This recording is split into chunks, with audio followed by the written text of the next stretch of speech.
Price allot. ஆண்டவரும் அருமை இரட்சகருமாகிய இயேசு கிறிஸ்துவின் நாமத்தில் நான் உங்களை வாழ்த்துகிறேன். மறுபடியுமாக கர்த்தருடைய பரிசுத்தமுள்ள சன்னிதானத்திலிருந்து கர்த்தருடைய பரிசுத்தமான வார்த்தைகள் மூலமாய் உங்களை சந்திப்பது மிகுந்த மகிழ்ச்சி. ஆண்டவருடைய கிருபையினால இந்த வாரம் தேவன் நம்மோடு இடைப்பட்டு கொண்டிருக்கிற காரியம், மனுஷனுடைய அழைப்பில் மயங்கி விடாதே. ஏன்னா மனுஷன் அழைக்கிறான், இங்கே வா வா என்று மனிதன் அழைக்கிறான். நான் உங்களுக்கு நேற்றைய தினத்திலே மோசே எங்களோடே வா என்று சொல்லி தன்னுடைய மச்சினனை, அதாவது மாமனாருடைய பையனை அழைத்ததை சொன்னேன். அதே போல தாவீது பர்சிலா என்கிற மனிதனை என்னோடு கூட எருசலேமுக்கு வா என்று அழைத்ததை சொன்னேன்.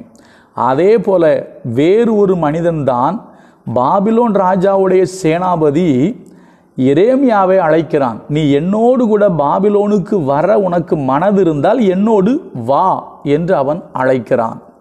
அப்போ அருமையான கர்த்தருடைய பிள்ளைகளே, ஒரு மனுஷனுடைய அழைப்பு சரியா? சில இடத்தில் தேவ மனுஷனுடைய அழைப்பு இருக்கிறது, சரிங்களா? தேவ மனிதனுடைய அழைப்பு சரியாக இருக்குமே ஆனால் அந்த அழைப்புக்கு நாம் கீழ்ப்படியலாம். நான் அதை நேற்று சொன்னேன், அறிமுக உரையாக சொன்னேன். இன்றைக்கு நான் சில காரியங்களை சொல்லுகிறேன், கொஞ்சம் ஆழ்ந்து பாருங்க. எப்படியெல்லாம் இந்த உலகம் நம்மை அழைக்கிறது, இந்த உலகத்தில் பொல்லாத மனிதர்கள் நம்மை அழைக்கிறார்கள், நாம் அவைகளுக்கு எவ்வளவு எச்சரிக்கையாக கவனமாக இருக்க வேண்டியது இருக்கிறது என்பதை கொஞ்சம் உள்ள போய் பார்ப்போம். நமக்கு நன்கு தெரிந்த வசனங்கள் வாசிக்கிறோம் பாருங்க. நீதிமொழிகள் 1வது அதிகாரம், நீதிமொழிகள் 1வது அதிகாரத்தில் நான் வாசிக்கிறேன் பாருங்க. என் மகனே 1:10, நீதிமொழிகள் 1:10, என் மகனே பாவிகள் உனக்கு நயம் காட்டினாலும் நீ சம்மதியாதே. எப்படி? என் மகனே பாவிகள் உனக்கு நயம் காட்டினாலும் நீ சம்மதியாதே. அவங்க என்ன தெரியுமா சொல்லுவாங்களாம்? எங்களோடே வா. நம்ம செய்திக்கு தலைப்பா தானே, மனிதனுடைய அழைப்பில் மயங்கி விடாதே, எங்களோடே வா. இரத்தம் சிந்தும்படி நாம் பதிவிருந்து குற்றமற்றிருக்கிறவர்களை முகாந்தரமின்றி பிடிக்கும்படி ஒளிந்திருப்போம். அப்புறம் அது மட்டும் இல்லை, விலை உயர்ந்த சகலவித பொருட்களையும் கண்டடைவோம். கொள்ளை பொருளினால் நம்முடைய வீடுகளை நிரப்புவோம். எங்களோட பங்காளியா இரு, நாம் எல்லாருக்கும் ஒரே பை இருக்கும் என்று அவர்கள் சொல்வார்களே ஆகில். தொடர்ந்து படிங்க, நமக்கு நன்கு அறிமுகமான வசனம். ஆனால் இங்கே ஒரு மனிதனுடைய அழைப்பு வருகிறது. எந்த மனுஷன்? பாவிகள் உனக்கு நயம் காட்டினாலும் அதற்கு நீ சம்மதிக்காத. அப்போ எதுக்கு அவங்க நயம் காட்டுறாங்க? தவறான சம்பாத்தியத்துக்கு வழிகாட்டுறாங்க, அழைக்கிறாங்க. வா, எங்களோடு வா, நீ எங்க கூட பார்ட்னராக இரு, உனக்கு பாதி எனக்கு பாதி. எப்படிப்பட்ட வருமானத்துக்காக? அநியாயமான வருமானத்துக்காக.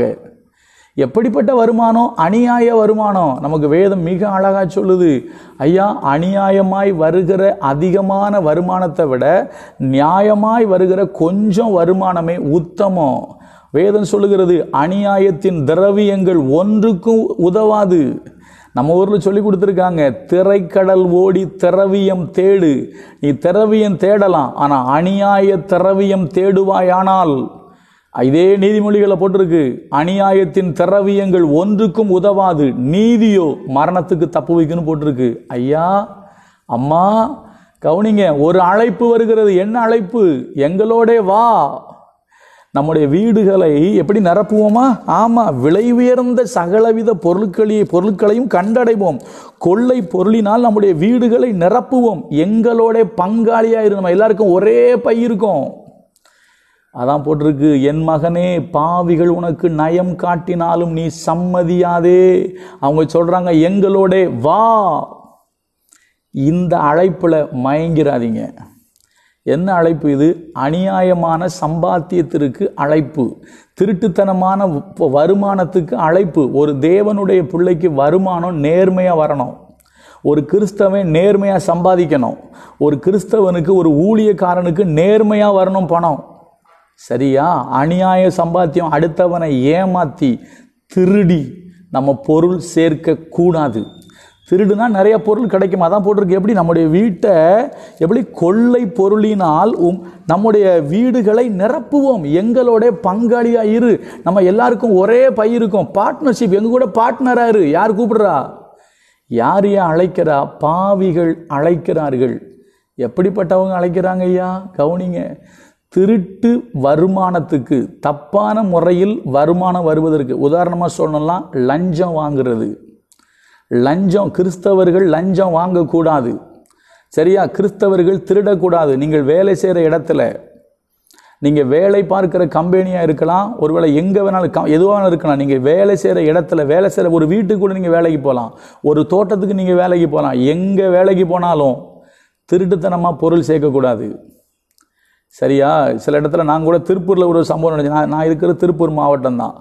திருப்பூரில் கம்பெனியில் திருடி வெளியே விற்றுருக்காங்க சில பேர். அதை பிடிச்சிருக்காங்க. உங்களுக்கு தெரியுமா? கம்பெனிக்குள்ளே போய் திருடி அதை வெளியே விற்றுருக்காங்க. இது கிறிஸ்தவங்க செஞ்சதில்லை, யாரோ ஒரு நபர் செஞ்சது. ஆனால் என்ன தெரியுமா? சில பேர் கூட்டு வைப்பாங்க. எப்படி? அந்த கம்பெனிக்குள்ளே இருக்கிற ஒரு ஆள், முக்கியமான ஒரு ஆள்கிட்ட வெளியே இருக்கிற ஆள்கிட்ட கூட்டு வைப்பான். கூட்டு வச்சு 2 பேரும் சேர்ந்து தப்பை பண்ணுவான். ஏன்னா சொல்லுவாங்கள்ல, ஒருத்தன் பண்ண முடியும், உனக்கு யார் உதவி செஞ்சானா கம்பெனிக்கு உள்ளே இருக்கிற ஒரு ஆள் அங்கே அந்த தப்புக்கு உடந்தையாக இருப்பான். திருப்பூரில் இது நியூஸில் வந்துச்சு. கையங்களவமாக பிடிச்சாங்க. பனியன் பீஸெல்லாம் உள்ளுக்குள்ளே வச்சு கொண்டு வந்த ஆட்கள்லாம் இருக்குது. நல்லா கவனிங்க அருமையான கர்த்தருடைய பிள்ளைகளை. ஏன்னா இதை சில பேர் உங்களுக்கு ஆசையை தூண்டுவாங்க. நீ எவ்வளோ நாளைக்கு தான் இப்படி வேலை செஞ்சு கஷ்டப்படுவா, நீ இந்த மாதிரி நான் சொல்கிறத நீ கேட்டீங்கன்னா நீ சீக்கிரம் என்ன செஞ்சிடலாம், பணக்காரன் ஆயிடலாம். ஏன்னா போட்டிருக்குல்ல, எப்படி எங்களோடைய பங்காளி ஆயிரும். நமக்கெல்லாம் ஒரே பை இருக்கும். விலை உயர்ந்த பொருட்களால் நம்முடைய வீட்டை என்ன செய்யலாம், நிரப்பலாம். தேவ பிள்ளைகளை, முதல் அழைப்பு தவறான வழியில் பணம் சம்பாதிப்பதற்கு வருகிற அழைப்பு. வேதம் சொல்கிறது, பண ஆசை எல்லா தீமைக்கும் வேறாக இருக்கிறது. கிறிஸ்தவர்கள் இந்த தப்பை செய்யக்கூடாது. ஐயா, 10 ரூபா வருமானம் வந்தாலும் அது நமக்கு நியாயமாக வரணும். கர்த்தர் நமக்கு அதை ஆசீர்வதிச்சு தரணும், சரியா? அதை விட்டுவிட்டு தவறான வழியில் வருமானம் வருவதற்கு நீங்கள் யாரு கூடயாவது சேர்ந்தீங்கன்னா கர்த்தர் உங்களை நியாயம் தீர்ப்பார். கீழே போட்டுக்கு நிறைய இருக்குது, நேரம் பத்தாது, சரியா? ஏன்னா அவங்களாம் எங்கே போகிறாங்க?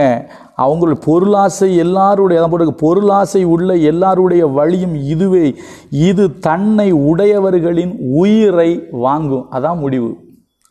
பொருளாசை உள்ள எல்லாருடைய வழியும் இதுவே, இது தன்னை உடையவர்களின் உயிரை வாங்கும். கர்த்தர் உங்களோடும் என்னோடும் பேசுகிறாரு. அநியாயமாக பணம் சம்பாதிப்பதற்கு, தவறான வழியில் பணம் சம்பாதிப்பதற்கு ஒரு கிறிஸ்தவன் யார் கூப்பிட்டாலும் போகக்கூடாது. ஒரு கிறிஸ்தவன் யார் கூப்பிட்டாலும் போகக்கூடாது. நல்லா கவனிச்சுடுங்க. ஒரு தேவனை அறிந்த பிள்ளை, சத்திய வேதத்தை அறிந்த பிள்ளை, ஒரு ஊழியக்காரங்களாக இருக்கலாம். ஏன்னா இன்றைக்கி ஊழியக்காரங்க சில பேர் புரோக்கர் ஆகிட்டாங்க. நான் அதெல்லாம் சொன்னால் ஒரு கஷ்டம், வேண்டாம், சரியா? இன்னும் சில பேர் திருச்சபைகளில் கள்ள கணக்கு எழுதுகிறாங்க. கள்ள கணக்கு எழுதி தங்களுக்கு வருமானத்தை சேர்த்துக்கிறாங்க. சில பேர் டயசஸ், அதாவது சபைக்குரிய சொத்தை, திருச்சபையின் சொத்தை விற்று போடுறாங்க. அவங்களுக்கு வருமானம் வர்றதுக்கு திருச்சபையின் சொத்தை என்ன பண்ணுறாங்க, விற்றுடுறாங்க. அதில் 2-3 பேர் கூட்டு. ஏன்னா நீ உனக்கு கொஞ்சம் தர, நீ என்னச்சி அதை கேட்காத.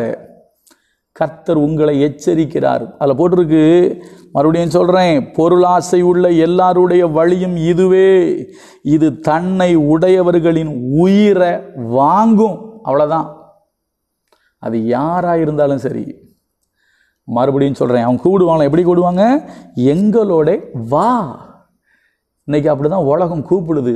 தவறான வழியில் பணம் சம்பாதிப்பதற்கு, அநியாயமான வழியில் பணம் சம்பாதிப்பதற்கு உங்களை யாராவது அழைப்பார்களே, ஆனால் ஒரு கிறிஸ்தவன் அப்படிப்பட்ட வழிக்கு போகக்கூடாது. அப்படி போனால் இது தன்னை உடையவர்களின் உயிரை வாங்கும்.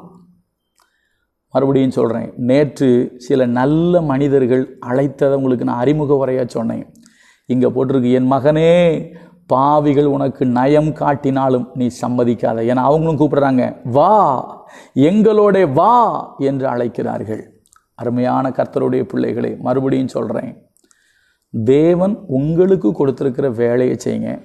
உங்களுக்கு கொடுத்துருக்கிற வேலையில் என்ன வருமானம் வருதோ அதை நீங்கள் தாராளமாக நீங்கள் அனுபவிங்க.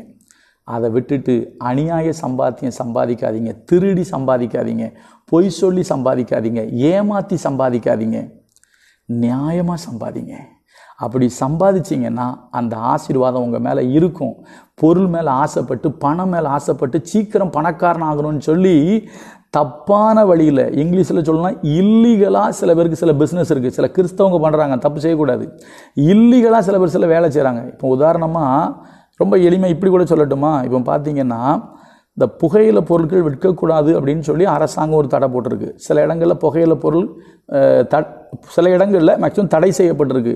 ஆனால் சில பேர் என்ன பண்ணுறாங்க, எக்ஸ்ட்ரா காசு கிடைக்கும்னு சொல்லி ஆசைப்பட்டு சில பேர் அந்த வியாபாரம் பண்ணுறாங்க.